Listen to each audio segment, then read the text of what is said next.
Welcome to the Asclepion. I'm Kevin McKegg. And I'm Luke Strom. Our podcast dives into the deep questions of life. How do we find love, discover our true selves, and live out our dreams in this wild, weird world? We're going to take you on a journey of philosophical inquiry, spiritual adventure. Okay. Just imagine you're like sitting around a campfire with the homies and you all start opening up and talking about real shit. That's pretty much what we're going to do here. Yeah, or it's what I said. Okay, look, all you need to know is that we have no idea what we're doing. Welcome to the Asclepion. Asclepion. That's what I said.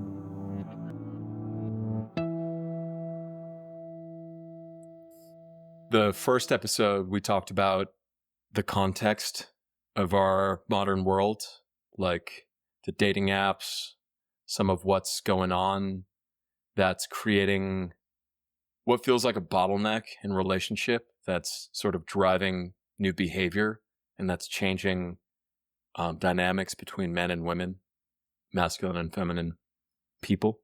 Second episode, we talked about cultivating self-love, like filling up your own cup. I gave you guys a cool meditation for sort of cultivating this inner smile, this inner warmth, and then, imagining someone you really love, cultivating, generating feelings of love and compassion. And this episode, Luke and I are going to give you a little bit more on those and what to do when you're in a relationship. So now that you've, placed yourself in a modern context and you've sort of gotten into the work of loving yourself and cultivating love in yourself, like, now what? Like, what do you do when you're actually in a relationship? So that's going to be the topic of today. Right on, dude. It's going to get juicy. Number one, it don't cost nothing to be kind. Oh. It's like such an underrated virtue, to just be kind. I'm not talking about being nice, being a pushover, being a doormat, because that has its own host of problems. And if you are too nice and you find yourself in that sort of situation in a relationship, you might want to ask, like, what am I getting out of being in this role? Like, being overly nice sometimes is coming from a deep need to like get something in return. Kindness, on the other hand, really is an extension of compassion from your heart, and I think can completely include boundaries, strength, integrity, while maintaining a kind of moral high ground to be able to harmonize situations in relationship in the best possible way. I'm thinking of a recent situation I had on a Hawaiian beach when I was tanning nude, and a local guy came up to me and started shit with me, and I held my ground, and he ended up walking away, thankfully, because the situation could have escalated a lot. But I'm thinking about it in terms of being able to completely be yourself, hold your ground, be strong in your own identity, and finally, like, stay calm, secured, and grounded, even if there's conflict in your relationship or like static in your field. If you're tanning nude, you got to stand your ground, guys. That's lesson number one. It's the only thing you need to know. Being kind, yeah, it feels like such a cliche and like a little cute Hallmark card, sentiment, but it's like everybody knows when they meet someone who's genuinely kind. You're just like, man, it's just so easy to be around them. You're drawn to them. They just have a good, warm vibe.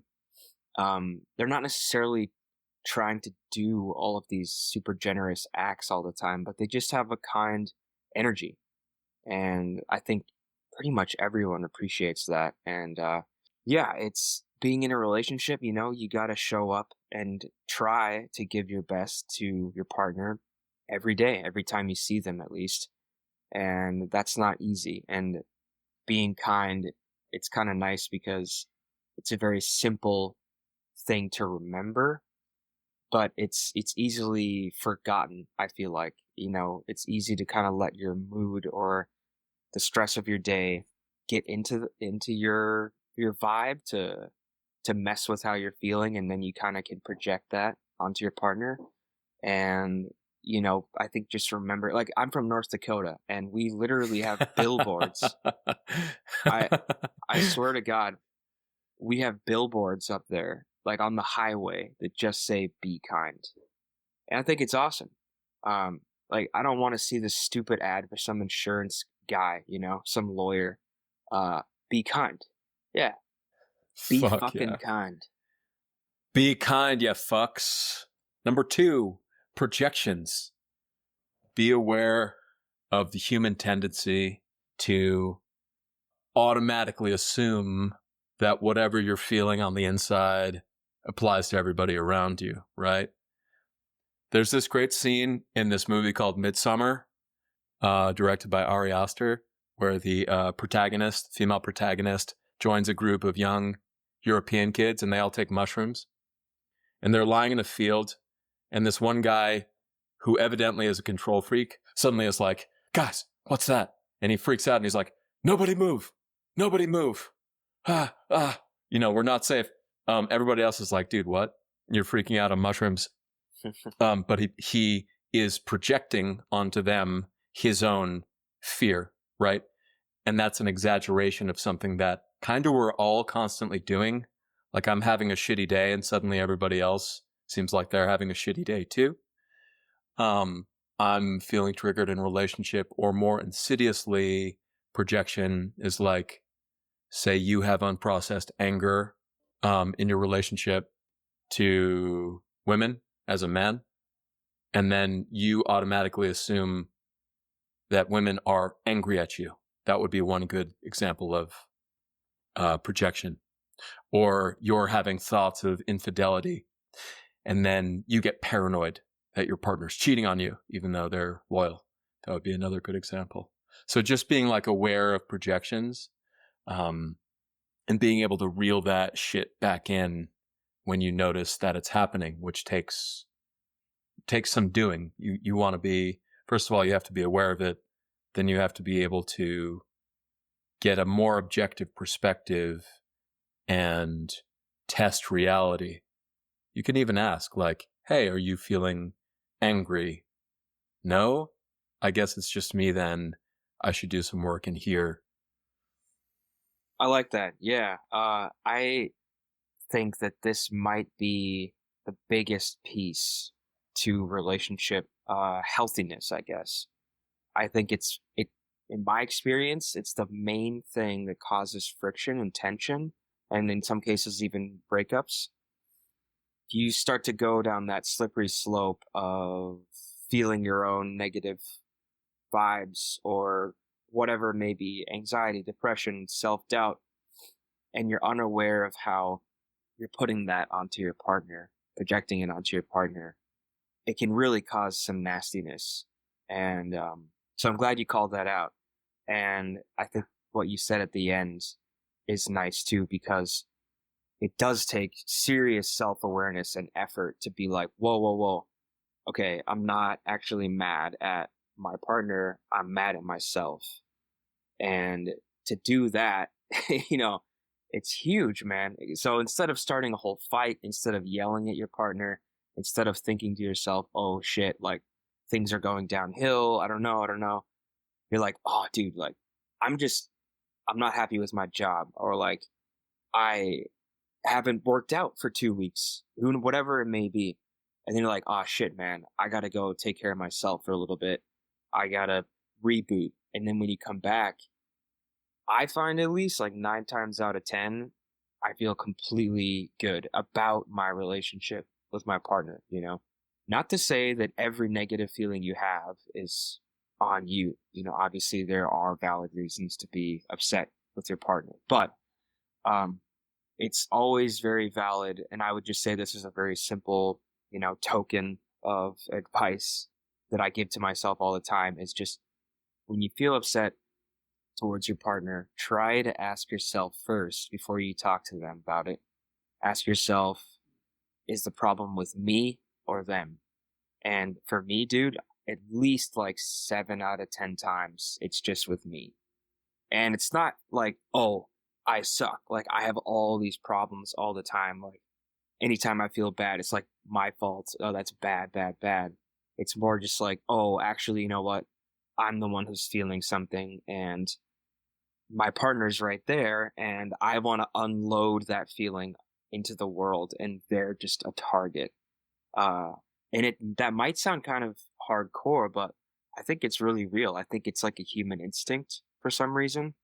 Um, but yeah, really, really huge tool to be able to say, you know what, this is my own thing. I gotta take this on myself and kind of heal myself a little bit here. Yeah, 100%, Lucas. It's such a good point. And I think it's because when you're that close to somebody, you start treating them as an extension of yourself. There's a beauty to boundary dissolution and feeling like the loving exchange of no longer, being a separate being. And I think that's the beauty of relationship. And then there's like the pitfall of that as well of, God, now I actually need a little bit of space and boundaries because I'm treating you like an extension of myself that I treat badly. Like now my inner critic is going outer. My inner critic is coming out on you, or you're treating me like, your unresolved issues with your father or something like that. Just more stuff to be aware of, which kind of brings me to 3, which is to the extent that you can do inner work to resolve those things within yourself first, do. Can I ask you one quick question? Yeah. Let's say this is maybe advanced stuff, but let's say you get the sense that your partner is projecting something onto you. You kind of, maybe it's a pattern that's been going on, or maybe they told you something like, hey, yeah, I had this trauma from the past, and I get really triggered by XYZ, and I kind of handle it like this sometimes unhealthily. We all do things like that. How would you like gently, do you think that it's even reasonable to gently kind of say like, hey, I totally hear you. I want to like talk about this. Do you feel like this might be coming from, a place of that thing you told me about, do you think that's too risky to say something like that? Or do you think you should just kind of absorb it and maybe talk about it later? Or how would you handle that? I think it's context dependent, but yeah, generally I think do risk the relationship to speak honestly and directly, because it eventually serves the relationship, even though it feels like a risk in the moment. Which brings me to 3, like to the degree that you can work on it in yourself to harmonize and reel back your projections, do. And then if there are still things that are lingering, that feel like they're unresolved because of the dynamic that's arising in the relationship, then take it directly and honestly into the relationship. And so, yes, I think generally speaking, there are ways to like be so secure within yourself that even during intense conflict, you can actually bring truth and offer like reflection when you feel like your partner's bucking out. And it doesn't have to be a mean thing, like don't cost nothing to be kind, right? But you can still be kind and honest, and that's part of being kind, not nice. If you were nice, you would just kind of like, I don't know, like brush it under the table and not engage. But I think it's a hallmark of healthy relationships to be able to have conflict and still maintain a sense of safety within your own self, even though it starts to feel sort of crazy. And that would be something like a secure attachment style that is plenty cultivatable within you. You can have this secure attachment so that when things come up in a relationship, with which they inevitably do, you can be like, hey, I don't think you're really being yourself right now. I'm wondering what you need. Do you want to go sit down on the couch and get your lower back up against something so you feel a little more safe in your body? And like, what's going on? Like bringing curiosity to an emotionally intense situation like that, sometimes is all you need. Like simply shifting the perceptual frame to not be in reactivity but to be curious. Sometimes that's enough. Be curious, not reactive. I think that's really cool, man. It's so easy to be reactive, right? It's so easy to be defensive and take offense when really, yeah, your partner is just venting or just going through something and they don't quite know how to process it or express it. I look back at so many times when I say something to my girlfriend and it didn't come out right. It came off like I had something that I genuinely wanted to bring up. And because I was like stressed out or, a little bit upset in the moment, maybe just at myself or the world or whatever, I didn't take the time to think about, okay, how do I bring this up in a way that's going to be gentle and kind and that, I think she's going to receive well and not perceive it as a sort of attack.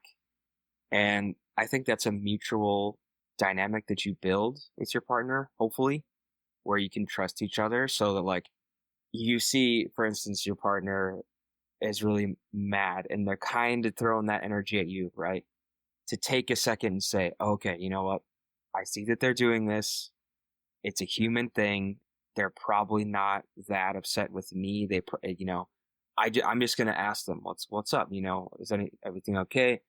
Tell me about your day, whatever it may be. And then that way you kind of disarm that situation because they're like, oh my God, just work was pissing me off. My mom was pissing me off, and then you feel safer because you're like, okay, they're not trying to kill me, but then, yeah, you open up that just a conversation instead of this emotional, jousting that happens so often. It's so easy to just be like, well, you can't be that mad at me. And when they're like, what? Like, no, I'm just mad at like my job, so yeah, always good to be able to step back and be like, okay, you know what? I'm going to give them a second to breathe. I'm going to breathe. And then I'm just going to ask them something calm about what's up, what's going on. Anyway. Yeah, it's so easy to fall into that landslide of negative emotion. And we also have this like pernicious tendency as human beings to abstract out, right? So your partner sends you a jab or a barb or something like that. It's like, oh, that hurt. Why am I in a relationship with this person? Maybe I'm unlovable. Why should I even exist? Like, what's the point of living after all? Like, God, I'm such a fuck up. Where's my life going? And then you're like really triggered. There's all these layers to it. So in those moments, like slow down and like deal with the smallest, most easily worked with aspect of that, which was like, oh, I just got a barb and it's kind of stressing me out and hurts. Maybe I'll just take a moment to breathe into that. Maybe I'll say, hey, that really hurt when you say that. What gives? Maybe they didn't even know. This happened to me this morning, actually. My girlfriend was over and we were talking about how nice life is when there's space in your world. She was like, yeah, I love, how spacious your apartment is. And I was like, yeah, this apartment is very spacious. And she was like, yeah, no drama. And I was like, yeah, except when you come around. And there was silence. And then she was like, was that supposed to hurt? That actually kind of hurt. I was like, oh, I'm sorry.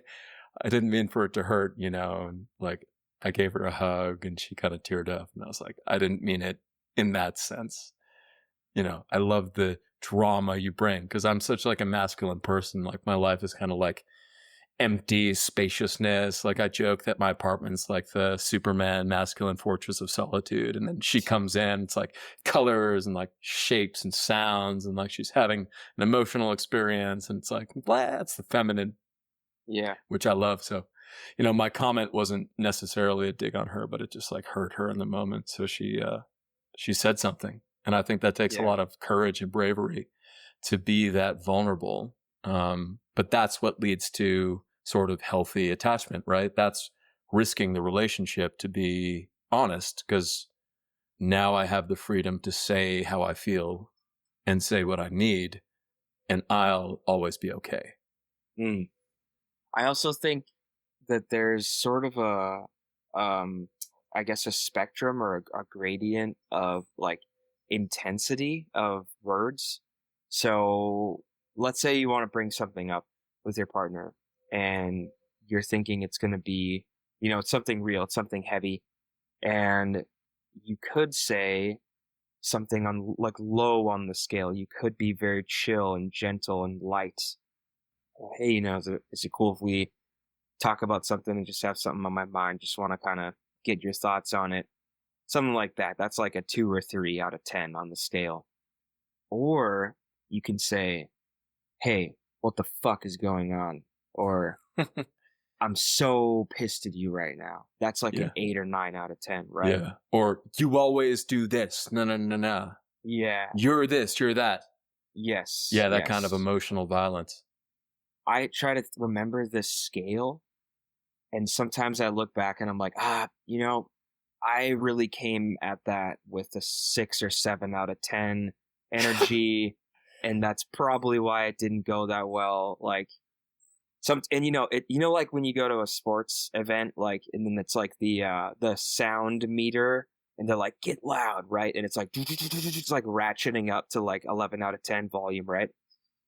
It's like, when you get into those oranges and reds, like, bring it back down, man. Bring it to like a green. If you can't do that, don't bring it up right now. It's just not worth it. Well, it's like the controlling guy on mushrooms. He just doesn't see that there's actually no threat. The whole world is a threat, Like, you're in those states, I had a girlfriend who would smash vases and shit. The final time that she actually physically hit me, I was like, that's it. Like, I set this boundary early on. If you do something like physically hit me, it's done. And it was, right? So that was a very clear boundary. But she got so taken over by her passion and anger that everything was a threat. So much so that she actually had to physically fight me. Wow. Which was really intense. And that stemmed back to her childhood and her rageaholic dad who would throw fits and hit walls and stuff like that. So that's the patterning that she knew. So yeah, I think you're exactly right with that analogy. And this isn't some like lovey-dovey like stuff. This is pretty hardcore sometimes. Like, when you're talking about your deepest set of emotions and your attachment to a primary caregiver or the person that you are in love with, like, any little thing can hurt more than a physical wound. But then if you ratchet that up to 10 or 11, like you said, like, it takes a lot of doing to not get triggered in those moments. Like, it's actually a warrior practice to stay present when you're that triggered, and then like tone it way down, reaffirm security, and then, extend kindness nonetheless, and try to create safety. So sorry, I cut you off there, but you kind of deserved it. You gotta just decapitate me sometimes. No, shit, man. I'm sorry that that happened. I think you told me a little bit about that once, but I didn't realize it was that bad. But I mean, yeah, it's also, yes, I think it's very helpful and healthy to be able to have some level of I guess absorptivity, or just bandwidth to absorb your partner's feelings when it's perceived as a jab towards you, to be able to decompress and say, you know what, I can tell they had a bad day. I can tell they're still processing that shitty thing that happened to them last week. And this probably isn't meant to be directed at me. But at the same time, you have to decide how much of that you're willing to take. If you're having to process those feelings like every day, or even like once or twice a week, is kind of a lot. I feel like, it's up to both of you in the relationship to reduce the number of those to as little as possible. You shouldn't have to put a shield on, or like be so absorbed. What the hell is that word, man? Absorbent. Jesus. Absorbitative. God. It's an authoritative type of receptivity. I hate adjectives, bro. you should, Hey, bro, whoa. going back to boundaries, it's like, yeah, you should decide where you're comfortable, and that's the point to say, hey, I know you've been going through a lot lately, or maybe both of you have, and you can say, I'm trying to be here with you. I'm trying to be supportive of you, but I feel like I'm just taking on a little bit too much right now. I need to kind of have a little bit of space, or like maybe we go to therapy together, or like maybe we take a little road trip. Like I live in LA with my partner, and we have to be like, dude, what's going on? Like things have been kind of off lately. We both seem stressed out. No kidding. We need to take a road trip. Just let's go to fucking Joshua Tree, Big Sur. Thank God, for living in California, or just any place where there's nature, it's huge. And to be able to say to your partner, like, dude, we need to break it up, not break up, but like, we need to break up the flow here. Which brings me to another tangent. Let's get back to your number 3 inner work in just a second, but yeah. I think you get into flows or ruts sometimes in relationships where you set up a dynamic, negative or positive, I guess, or maybe neutral. And over time, if that pattern happens long enough, it becomes ingrained. And then that's really risky, because I think that's where some kind of unspoken resentment comes up, where let's say, you feel like you haven't been able to express something safely for weeks or longer. That is not a good feeling. And maybe it's something that your partner has been doing. Maybe your partner has been particularly sensitive about certain things recently. Or maybe you are just kind of afraid to be vulnerable. Either one of those things is valid, but these are the really hard things that come up in relationships where you have to do your best to communicate with your partner and with yourself, and just try to figure it out. Like, has there been kind of a wall between us recently? Has there been kind of I'm thinking of like in those war movies where they have, I don't even know what they're called, but like, when they're on the front lines and you see those little like bundles of spears and sticks where it's like a little wall of those spears. You know what I'm talking about? I do. Yeah. It can feel like that sometimes in your relationship, where you're like, dude, if we try to run through those, we're going to get stabbed in the heart. Or we can sit there and like slowly and peacefully dismantle these spears, and then they'll go away, and then we'll chill. It's hard, dude, because it's hard to be like, hey, instead of yelling at myself or my partner, I'm going to take a second to reflect and try to see what I think these spears are, where they're coming from, and then talk about it with my partner. I agree, because otherwise you end up in no man's land, and that's not a very sexy place. Yeah. Right. Yeah, and I think that dismantling kind of starts with self-reflection, and then it translates into the interpersonal dynamic. Like maybe it's a 70-30 rule or something like that. For me, it's around that, where I like do a bunch of self-reflection, figure out what I need, fill up my own cup, reaffirm the kind of safety, security that I might intrinsically feel on some level, and then bring that to my partner. Like, hey, I feel like we're a little bit off right now.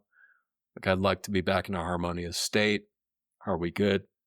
As I say, are we all good in our souls? So I think it's an apt analogy.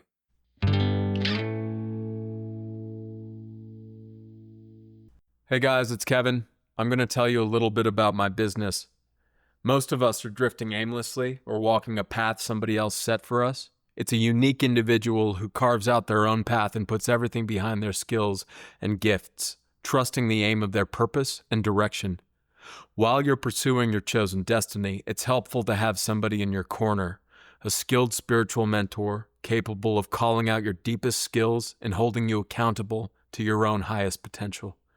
Work with me, Kevin McKeag, Boulder's premier transformative coach and meditation instructor. You can expect precise listening and nuanced reflection, a space to speak unfiltered truth and be your authentic self, tailored guidance at the intersection of deep insight and bold action, meditation and breathwork practices for cultivating a resilient nervous system and an anti-fragile mindset to step boldly into leadership, purpose, and service. Coaching helps you go farther, faster, and gives you the keys to happiness and well-being in the moment, even as you go after big, hairy, audacious goals. Visit kevinmckeag.com and sign up with me today. That's KEVINMCKEAG.com to claim your free hour-long discovery call. Live your highest vision. Number 4, I would say, is something like taking care of your own body, mind, your health, making sure you sleep enough, making sure you're not arguing at midnight, and that there's some like boundaries and rules set up so that you can like have a safe word, in sex, you can have a safe word like broccoli or something, but if you're arguing at 2 a.m. and you're just getting more and more drained and nothing's getting resolved, offering to your partner like, hey, we're both really stressed out right now. I'm going to suggest we take a break and return to this at 9:30 sharp tomorrow morning. So there's actually a container where you're like committing to resolve it and talk about it. Just not now, for Christ's sakes, because it's like 2 a.m. Making sure you're physically fit, like you're eating right, drinking a lot of water. That's just like basic etiquette, I think. And then the emotional etiquette, like we talked about, like try not to project too much onto your partner, although it's going to happen on some level. And be kind. And so those are the main 4 pieces for you feel? Yeah, so far. I'm just kind of like riffing on this. I don't know even how many numbers there might be today. No, those are really, really solid, man. Okay, I'm going to be a dumb piece of shit for a second, but can you restate number 4? Physical and emotional etiquette. Okay. Taking care of yourself. Taking care of yourself, techniques to coming back to baseline so that you like have the wherewithal to navigate conflict and de-escalate, which includes, I think, what you said about there's like an interpersonal etiquette too of, hey, we're not really at our best. Let's go to Joshua Tree. Let's go to Steamboat Springs. Let's do some us time and get away from this. Let's have a weekend where we just do nothing and lay in bed, for 30 hours. Yeah, man. Okay, gotcha. Self-care, bruh. Self-care. That's self-care, dude. Go get your nails done. Go get your chest waxed. Whatever you gotta do, man. Dude, yeah, it's funny. Maybe a month ago, my girlfriend and I went on this crazy road trip. And it was in the middle of all this shit going on in our lives. And it was almost to the point where we almost had to cancel it. We were so stressed that we both got sick. And I never get sick. But we're like, you know what, dude, we need to do this. We booked all this shit. And I feel like we really need to just get away. So we went to Zion, Yellowstone, and Grand Tetons. And I'm not kidding you, man. We were blowing our nose and coughing the whole time. And it was still miraculously beautiful and miraculously healing and resetting for our relationship, both individually and together. She had never really been to that part of the country. And I had never been to Zion, but I've been to the other 2. But dude, it was like this overwhelming feeling of peace and reconnection with nature. We both were like, wow, when we're out in nature, there's like zero stress. Like whatever tension we were feeling between us is just like melted away. It was just so interesting. It's just like, wow, okay, like now we can actually see what are the real things that are going on in our lives that we need to address, and what are the superfluous baloney things that we have to remember are not really real, and we can just maybe find a way to brush those things off more easily when we're back in the city. But we literally, to this day, if one of us is feeling a little stressed, we're just like, Yellowstone vibes, Yellowstone vibes, Yellowstone vibes. And, we would wake up in the morning and just drive through these endless valleys of pure green and these winding rivers and foggy mountains. There was a little bit of snow and these massive lakes, and obviously all the geysers and the crazy colorful, what are they called? Hot springs. It was just, I don't know, there was just this deep, complete feeling of peace. And we felt like ourselves again. There was so much there. And so now we kind of have this code word of Yellowstone vibes. And Safe word. yeah, dude. Yeah. Anyway, just throwing that out there. A little tidbit, but Yeah. I Love that. yeah, dude. I guess maybe for a second, do you want to talk about like kind of the earlier relationship days, the honeymoon phase, or just more general things? What do you feel? Nah, I mean, like the general rules is working for me. I think we've said it before, but honeymoon phase is like all fireworks, and everything's great, and your friends are annoyed at you because you're like, oh my god, this person, da da da da, they're so great, aren't they great? Friends are like, yeah. You become like a puppy or something like that, and then sort of the control and power struggle comes into the relationship later on, where you realize, I don't know, this is reality too.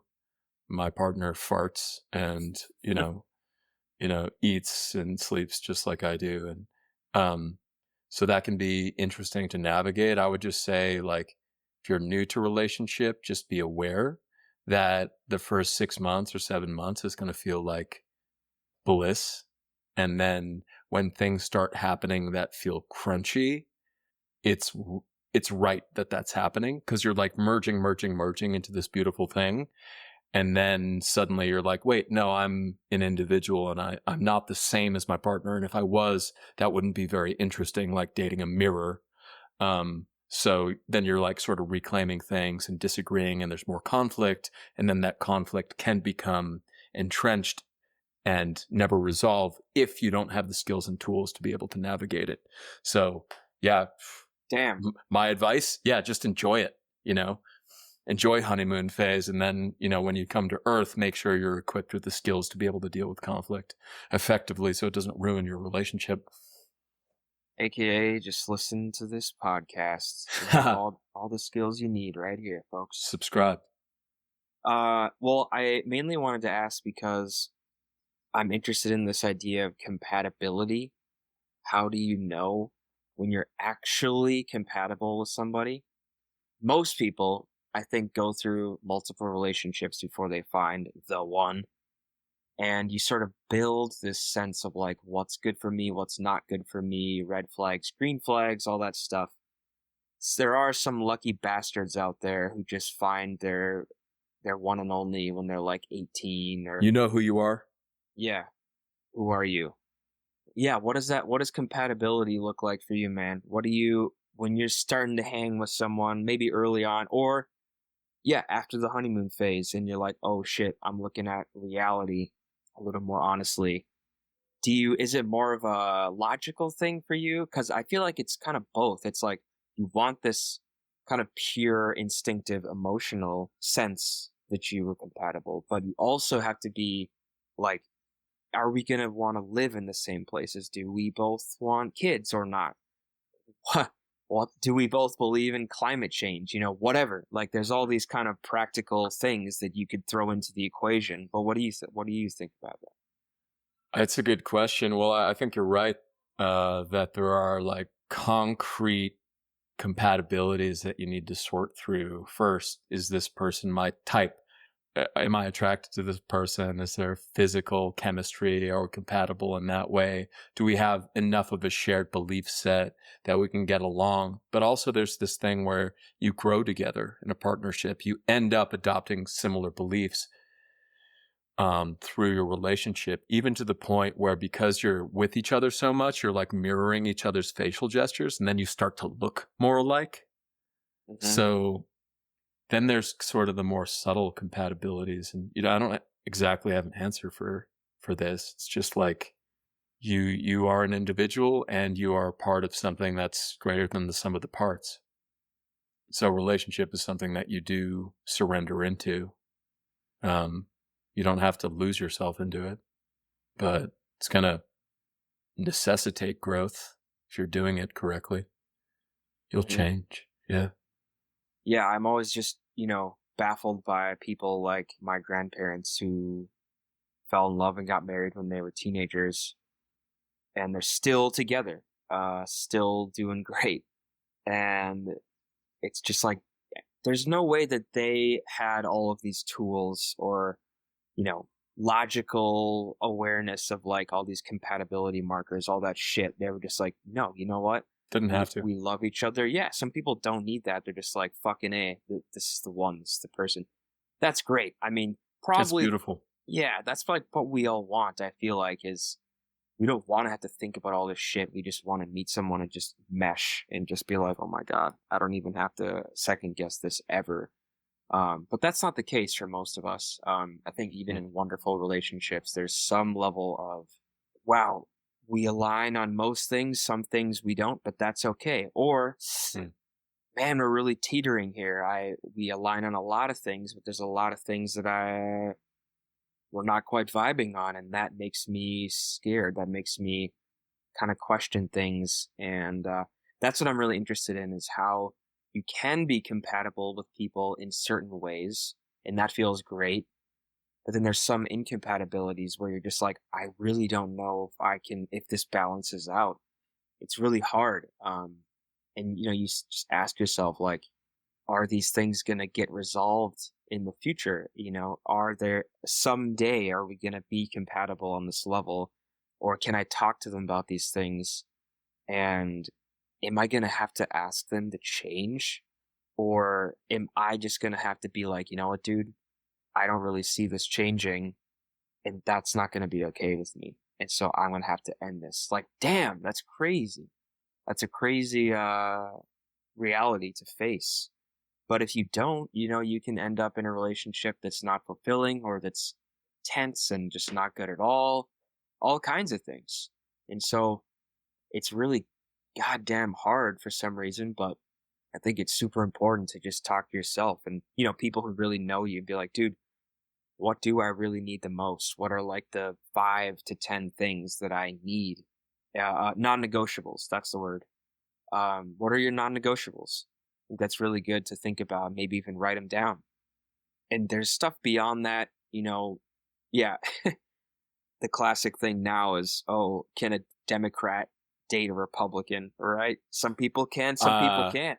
Oh man, I've been talking a lot about this with my friends, because a lot of young men shifted right in the last election, and it appears that young women are staying liberal or becoming more liberal, and men are beginning to tack more conservative, which begs the question, is this going to be divisive in relationship, in us getting together and staying together? Because now, as well as having different values spheres as men and women, we're also becoming increasingly politically polarized.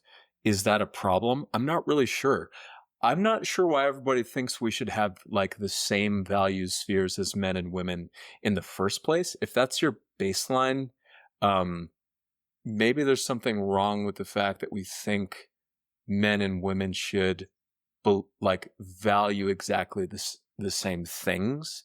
In which case, like, I think it would be more natural that women would care about being compassionate to other people and tolerant, making the world a more pluralistic space. Then maybe the masculine sphere of values would be something more like agency, financial gain, protecting the country, in other words, more conservative values. So like, I'm looking at it maybe not as a problem, but just as values becoming more evident in a way that's like assigned to what men and women have traditionally and maybe always valued in the first place. So just some thoughts that I'm kind of throwing out there. Something I've been thinking about quite a lot. Okay.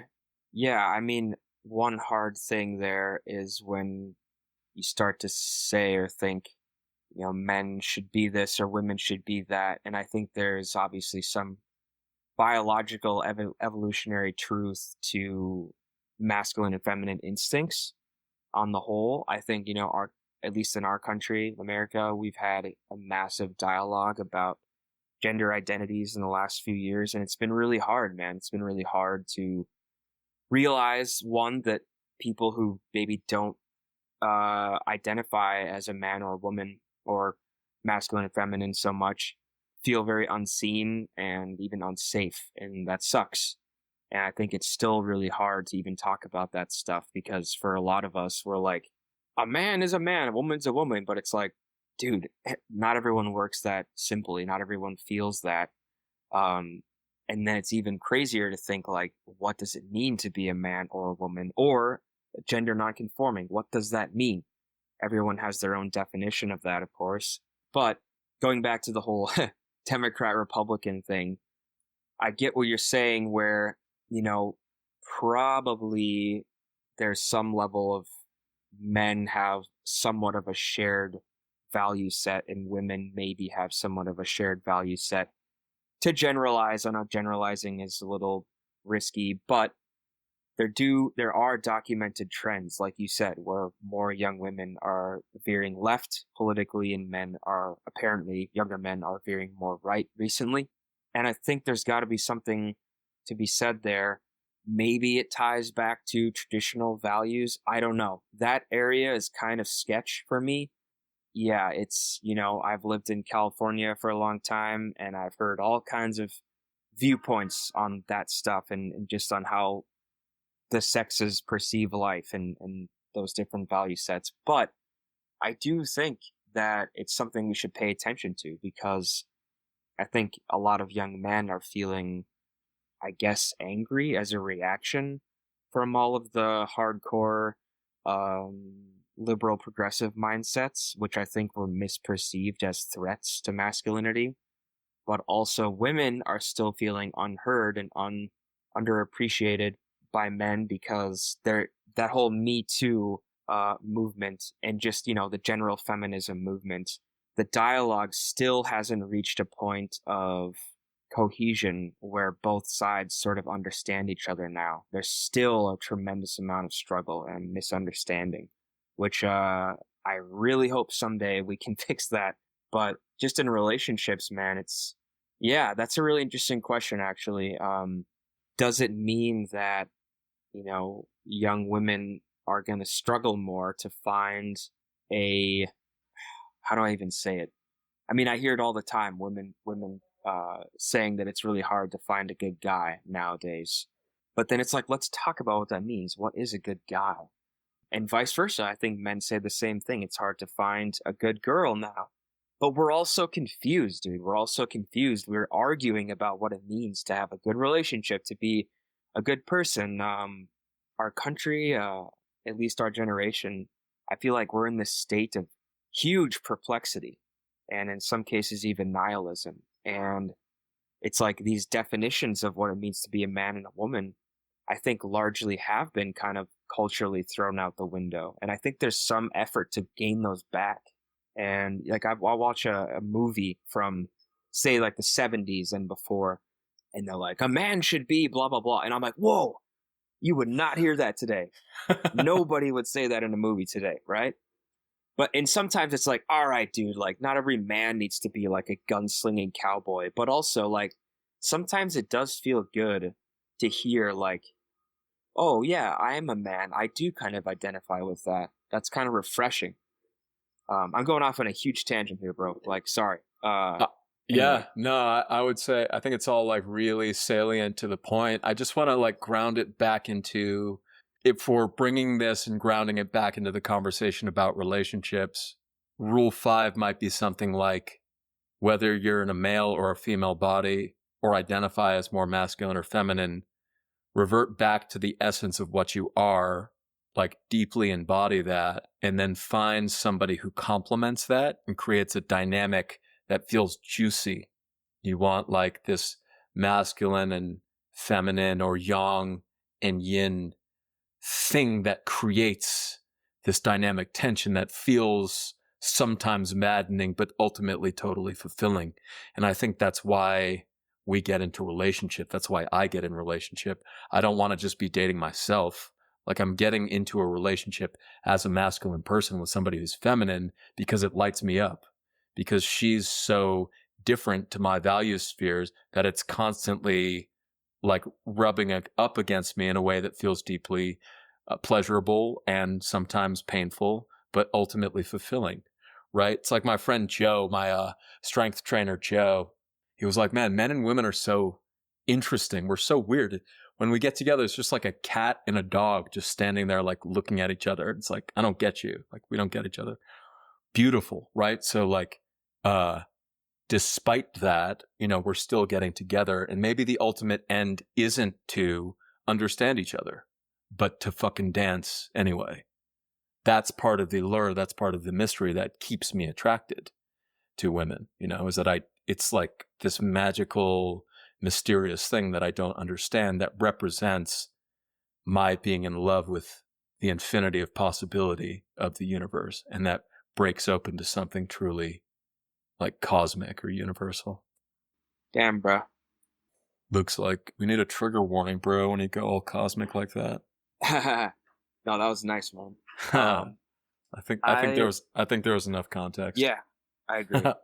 Yeah, I guess I'm just looking for something more cosmic, more universal. I mean, I don't think there's any going back to traditional roles, as I said in part 1 of this series, for most of us. But, how can we reclaim the essence of what we really are, and then have really juicy, satisfying relationships that give us everything we need on that level, instead of pretending like we're all the same and our relationships should just be like neutral. It's very boring. Yeah, I feel like there's a lot of tension right now because this, like you said, divisiveness seems to be between men and women in general.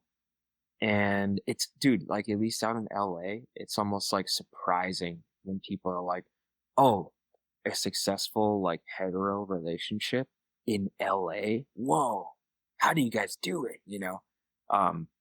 It's almost like the whole gender dynamic thing is, I don't think it's like people are thinking it's bad, maybe, but it's almost like because there's so much conversation about it, which I think is good, at least in intent. It's like people are trying to redefine what maybe these gender roles mean, or like what different types of relationships mean, which I think, again, the intention is good, but it just makes it feel kind of weird. You're like, am I supposed to be this because I'm a man, or is that like faux pas now? I get, like, I agree with you. Like, everyone should be able to make up their own definition of what they want to represent and do and be in a relationship based on whatever feels good to them. But I do think it is sort of worrying that it seems like men and women, young men and women, are kind of polarizing right now. I wonder, like, I've had plenty of nice conversations where people are like, you know what, I'm sick of this shit. Like, I just want to find someone I get along with. I don't give a shit if they're a Republican or Democrat, as long as they're like a respectful person, But then, yeah, you hear more and more about how there is a kind of divergence in a way. Maybe that's more dramatic than reality, but no, I don't think it's more dramatic than reality. There? I think there's a incredible divide in our culture, and that's why I'm sort of questioning, aren't people supposed to have different values to begin with? And are we really creating a more tolerant and equitable world when we're implying that everybody has to believe the same thing? So yeah, I think in more progressive towns, that's pretty evident. Maybe in the heartland of America, you wouldn't run into the same problem. But in Boulder, for example, which is very progressive, I hear women constantly complain about men having the Peter Pan complex, and men constantly complaining about the aloof mountain girl syndrome. Women who are so independent that they've actually become avoidant of a relationship, and they're like, doing their own thing, but really they're just like afraid of intimacy, and confused, just like all the rest of us. in a culture that apparently has gone completely berserk. So that's why I'm talking about like reclaiming the essence. And you did a pretty good paraphrase of that, but I would, it's not exactly what I said, that you should just be free to be whatever you want. I mean, certainly, yeah, you can. It's a free country, thankfully. But it's more like you're not a blank slate. You came into this world as something that has characteristics and qualities. And I hold the masculine and the feminine, capital M, capital F, as sacred universal energies. And you might be more in touch with one or the other. And the second that you revert back to what you actually are and start exuding it, it's a service to the world. Damn, bro. Yeah, those are fighting words in some parts of the country. Well, which I think is not shots good. fired. Well, how would you, let's say someone who's really pissed off at you right now for saying that, how would you say someone who's just like, dude, what does that even mean, bro? I just want to be like a person, or they're like, oh, damn, like that's actually, I've never heard someone put it like that. Like I do want to kind of figure out if I lean more masculine or feminine, or if I'm somewhere in the middle. Like I want to know kind of where I stand. How would you recommend someone to kind of figure that out? I think it's easy to get caught up in the idea of cultural relativism, that something like gender roles has been forced upon you by culture, and things are infinitely variable, and that frees people up to make their own way in life. And it is liberating in some sense to defy convention. However, I think there are deep themes, and we manifest either masculine or feminine qualities. And to get in touch with what you actually are at your core is more liberating than floundering in cultural relativism and drowning in a million meanings, because nothing is more true than anything else. I remember I was in college once, and one of my friends, this was back in like 2013, we were in the forest and he just started chopping wood, right? For some reason, he had an axe with him. And I'm like, bro, what are you doing? Like, we have to get to class. And he's like, I'm reclaiming my masculinity. And mind you, this was a very liberal, like open-minded, progressive guy. He wasn't just like a jock bro, right? And I was just like, I was so taken aback by him saying that. And yeah, I'm just watching him chop wood, the most like stereotypically masculine thing there is. But I was just like, holy shit, what can we even say about that? It seems like, well, there's a whole conversation we could have that drifts away from the topic of relationships, but it does seem like there isn't enough space for people to feel good being masculine or just feminine. It seems like there's pressure in some parts of the country or the world where it's not socially acceptable to express that. And I don't think that's cool. I think it's very good that we are trying to create space for people who don't identify with one of those things so much. But yeah, I think that has somewhat come at the expense of people who do identify as one of those energies or gender identities. And so I think those people who have always been, given a stage or a voice as a man or a woman, I think now some of those people feel maybe a little confused, or especially as a young person where you're like, oh, I'm 18, but I don't even know if I'm like able to identify as a man or a woman, like that's pretty wild, dude. And I do think that can make it difficult sometimes when you're starting to date and try to figure out, yeah, who am I attracted to? Is it feminine people, masculine people, man, woman, in between, non-binary, whatever? It's like, damn, man, we're living in this time where, yes, there seems to be more conversational openness about, what you can identify as. but then there's also this weird struggle going on where it's like, whoa, I was born into a male body or a female body, and I feel confused about what that means. I feel confused about what I'm supposed to express, you know? It's really interesting, man. I think that that does pose lots of important questions as far as relationships go.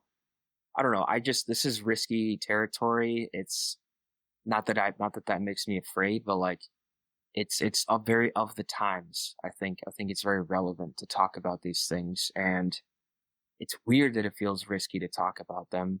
I mean, just taking account of the fact that we're like two, white guys talking about this shit, like that alone creates some kind of dynamic for some people.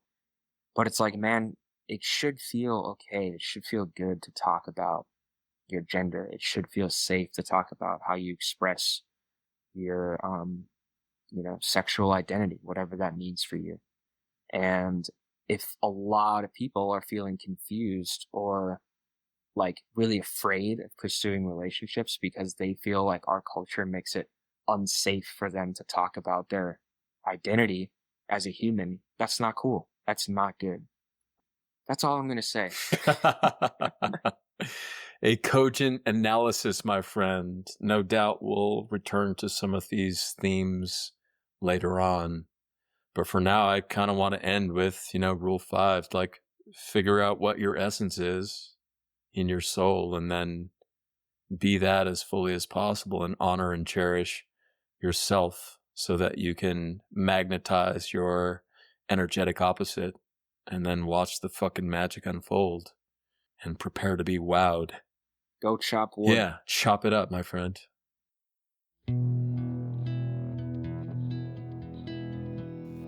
Thank you for listening to this week's episode of the Asclepion. We hope you enjoyed the show and that you feel uplifted, empowered. Yeah, just make sure to subscribe to our YouTube channel and follow us on X and all that shit, all right?